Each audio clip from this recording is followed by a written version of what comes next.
The moment you leave Earth's atmosphere, your body gets a message, and the message is, everything you knew about being alive, that doesn't apply here anymore. Your heart starts shrinking, your spine starts growing, your eyes change shape, your legs get thinner, your face gets puffier. And scientists didn't predict most of this. They found it out by watching astronauts fall apart. This is what space actually does to a human body. On Earth, gravity pulls your blood and body fluid downward. Your legs are always fighting it. Your heart is always compensating.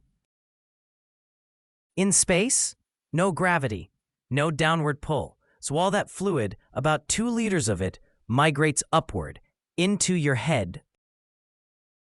Astronauts describe it as permanently feeling like you have a head cold. Your face puffs up, your sinuses get congested, you can't smell food properly. And your legs? They get noticeably thinner. Astronauts call it chicken leg syndrome.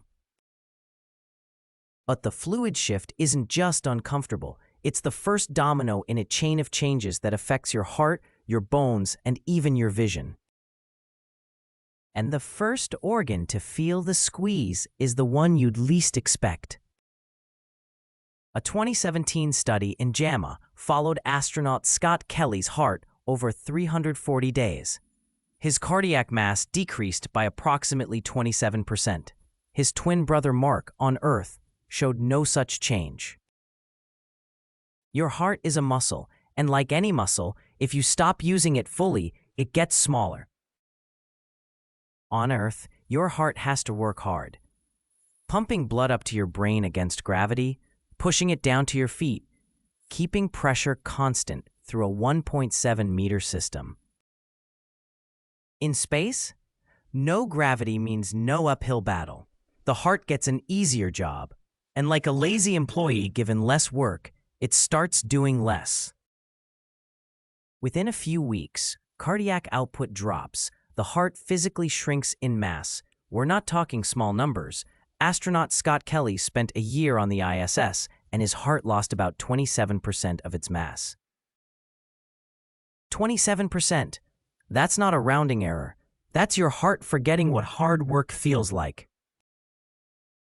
When astronauts return to Earth, their heart suddenly has to handle full gravity again, but with significantly less muscle.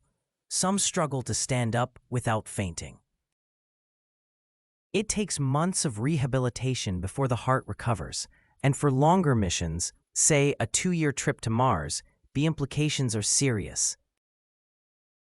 But while your heart is getting smaller, your skeleton is having a completely different kind of crisis.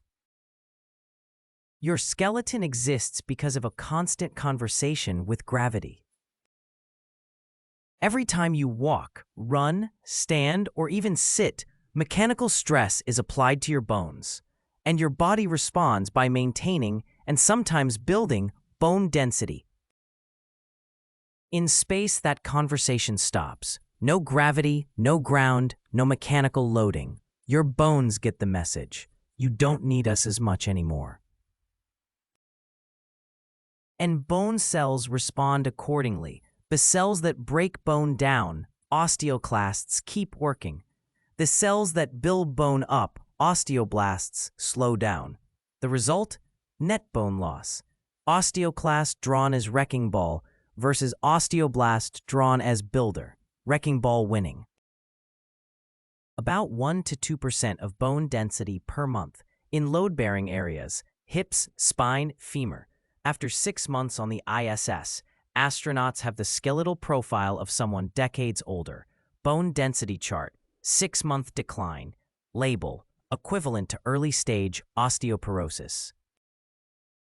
And muscle isn't any better. Without gravity to resist, muscles atrophy fast. Astronauts on the ISS exercise 2 hours a day just to slow the decline. Muscle fiber diagram, fibers thinning. Clock showing 2 hours exercise, label, just to maintain. 2 hours, every day, just to arrive back on Earth with less strength than they left with. Calendar, 180 days, times 2-hour exercise, still showing muscle loss net. But there's one change that the exercise doesn't prevent, and it's the one that surprised researchers the most. Eye diagram appearing. Transitions in next chapter. Chapter 4. The eyes change shape. 5:50 to 6:30. Astronauts started coming home needing glasses who didn't need them before. Some of those changes were permanent. Astronaut landing, removes helmet, squinting, glasses appear. It took researchers a while to figure out what was happening. The answer was hidden in the fluid shift we talked about earlier. Fluid shift diaphragm reappears. Arrow pointing towards skull. When fluid moves into the upper body and head, it increases the pressure of cerebrospinal fluid, the liquid that surrounds your brain and spinal cord. Brain cross-section, CSF shown as fluid layer, pressure arrows pushing outward. That increased intracranial pressure pushes on the back of the eyeballs. Over time, it literally changes the shape of the eye, flattening it from behind. Eyeball diagram, normal round shape versus flattened back. Label, ICP squashing. A flattened eyeball is a misshapen lens, and a misshapen lens means blurry vision. Light ray diagram, normal eye, focus versus flattened eye, blur behind retina. This condition is called VIIP, Visual Impairment and Intracranial Pressure Syndrome. It affects roughly 40% of astronauts who spend extended time in space. VIIP label, pie chart, 40% of astronauts, simple doodle. For a crewed Mars mission, 2 to 3 years in microgravity, this is one of the biggest unsolved problems. We don't fully know how to prevent it. Mars with question mark orbit. Timeline 2 to 3 years. Eye diagram with X. Meanwhile, elsewhere in the skeleton, something stranger is happening. Something nobody talks about. Spine drawing appearing. Vertebrae with gaps. Transition. Chapter 5. The spine grows 6:30 to 7:45. On Earth, gravity compresses your spine all day. The fluid-filled discs between your vertebrae get squeezed. By evening, you're slightly shorter than you were in the morning. Spine with compression arrows. Disc labeled compressed. Clock showing morning versus evening. In space, no compression. Those discs expand to their full size. Your spine straightens. And astronauts gain between 3 and 5 centimeters of height. Same spine. Discs expanding. Gaps appearing. Height measurement going up. Plus 5 centimeters.